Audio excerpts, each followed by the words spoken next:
Thank you for joining us today. We have with us Dr. Patrick Quaid, who's an optometrist at the View Cubed Therapy Clinics in Guelph in North York, Ontario. He's an author, and we have another author with us today as well, Elaine Uskoski, who is an author, speaker, and coach, and she's a special interest in the areas of video gaming addiction. Thank you both for joining us. Thanks for having us. Elaine, tell us a little bit about your story and your first book, Seeing Through the Cracks. I wanted to write a book on the transition between parenting your child and parenting your adult child, which is what Seeing Through the Cracks was intended to be. And before I wrote it, I'd received an SOS from my son who was at university and discovered that he was severely addicted to video games and failing in school. So I included it in the story because now I have an adult child also who has an addiction. At the end of the story, it's not resolved. He's still addicted. We're still struggling, but that's not what the book was about, so I left it at that. It ended up becoming a video gaming addiction book because that was published in 2017, where that was a fairly new addiction, and there wasn't a lot written about it. People were pretty excited that there was a shared experience. So that led me to speaking and eventually coaching. Great. Dr. Quaid, how does your work interface with the kinds of things that Elaine has seen? Well, I think it was interesting because, when myself and Elaine first met, I think the discussion really centered around, when we see children who are struggling in school and struggling with academics and grades, they tend to gravitate towards environments where they can feel more accepted or part of a community. And I think that's where, whenever there's any form of addiction, whether it's gaming or any other type of addiction, typically it's an escapist behavior. I'm trying to get away from something that I'm not coping with, or I'm not fitting in with, where I currently am in life. And I think that's kind of where the discussion started between us, and we started to dig deeper. And to Elaine's point, I mean, at the end of the first book, it wasn't resolved. So that's kind of where her second book came from. So I was in the process of writing my book, Learning to See, Seeing to Learn. So I think we're both kind of going through our journeys on our first book kind of at the same time. And I think it was interesting when Elaine brought up, what she'd gone through with her son. I mean, what we tend to see in the clinic is there's a lot of parallels between what she told me versus what I was hearing from a lot of the parents in our clinics in terms of behaviors in these kids when they got older, they started to get into their teens and their late years. So that's kind of where the conversation first started between the two of us. What connection do you see, Elaine, as you think about the work that Patrick's done and what you've learned about it? Well, there was a lot of gaps in my son's education where he just didn't feel like he fit in the system. School wasn't working for him. He was struggling with reading. The teachers would say to me, I could ask him orally all the questions and he could answer them. But when it came to putting it on paper, he would get stuck. There was like some sort of processing issue.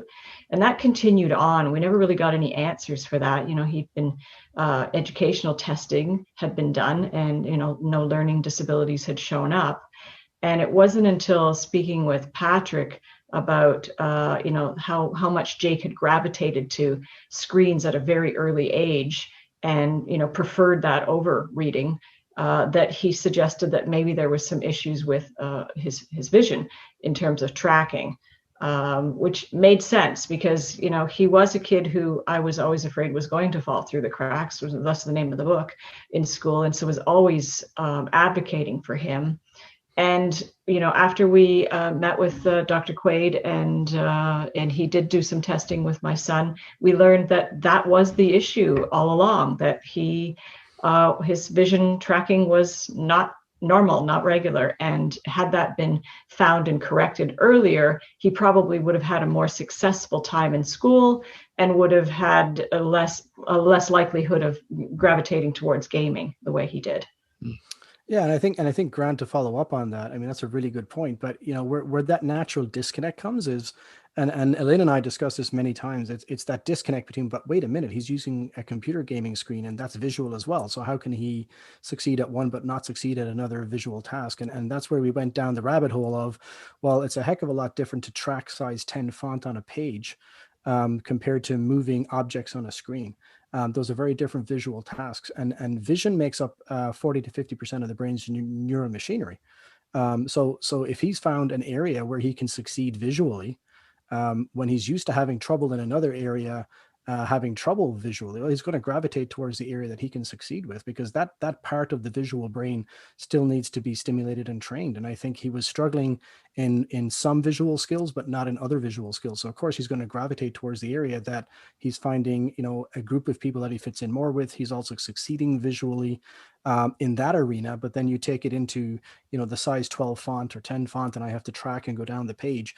And to Elaine's point, I hear from a lot of parents when they say it's almost like there's something missing between the page and the brain. Like if I say something to him or her, it goes in no problem. If I read a book to them, they can absorb it no problem. So verbally, these kids are very intelligent. But when you put written print in front of them, it's almost like they just get super frustrated really quick. They want to disengage really quick. It almost looks like an ADHD type behavior, where they don't want to honk around. They want to do anything else but read. And a lot of my parents, the phrase I hear from a lot of them is, my kid is smart with everything except school. I don't know what's going on. Like they're really intelligent to speak with. They can take an idea and go into depth with it, but something falls apart when you put written print in front of them. And I don't know what it is. Right. And I think that's where the disconnect with the visual skills is. And Jake was always interested in stories, but he would always say that video games was a great means for great storytelling, because he wasn't getting that from books. So it wasn't that he wasn't interested in reading because he had no interest in stories. He still very much wanted to have stories in his life, but gaming was providing that in an easier way for him. And I think an earlier version of that is, the kids who like to read the comic book, but not like to read the textbook. And it's the similar idea, whereas now it's almost like the comic book has turned into gaming, and it's easier for these kids to succeed in that arena. So that's a really, actually, now I think of it, that's a really good way of talking about it. Well, that is actually the way I taught Jake how to read, because he did not want to read chapter books. So we introduced him to the Far Side cartoons, because he had an advanced sense of humor. And then he was reading Calvin and Hobbes, and that was easier for him than to get a whole chapter book and try to read it. Yeah. We've been enjoying conversation with Elaine Uskoski, who's an author, speaker, and coach, and her interests in the area of video gaming addiction have been very helpful for us to hear today. We're also speaking with Dr. Patrick Quaid, who's an optometrist with the ViewCube Therapy Clinics in Guelph and North York, Ontario. He's the author of the book, Learning to See, Seeing to Learn, Vision, Learning, and Behavior in Children. Thank you both for sharing with us today. Thank you. Thanks for having us.